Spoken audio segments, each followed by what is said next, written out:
Si tu dépends encore en 2026 du bouche à oreille sur ton business, ça va être dangereux. Et je t'explique pourquoi. En fait, on est là et la problématique, c'est qu'on se dit souvent, on n'a pas besoin, le bouche à oreille fonctionne bien.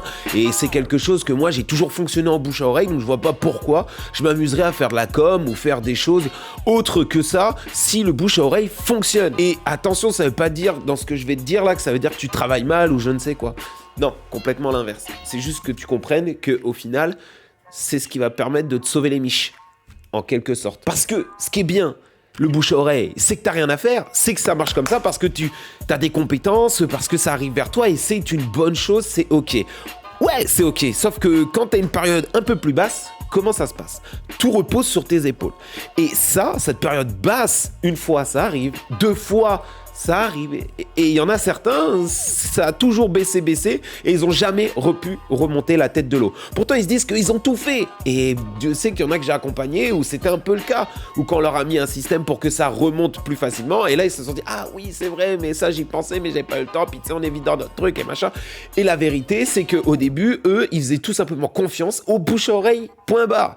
Et ils mettaient pas forcément des systèmes en place pour leur business pour qu'ils puissent se sortir de la tête de l'eau quand ils sont dans des période basse. Et c'est ça le cœur du truc, qu'au final, le bouche à oreille, c'est à ça qu'il faut faire attention et qui peut être dangereux. Et que du coup, le bouche à oreille que tu vas faire, que tu vas parler, parce que tu es dans ton activité, et parce que tu as des compétences et des services que tu as mis en avant, est-ce que ça pourrait tourner sans toi? Est-ce qu'au final, tout ce que tu fais là, tout ce que tu as fait pour ton entreprise, ça peut tourner sans toi? Ça, c'est une des grosses questions qu'il faut avoir.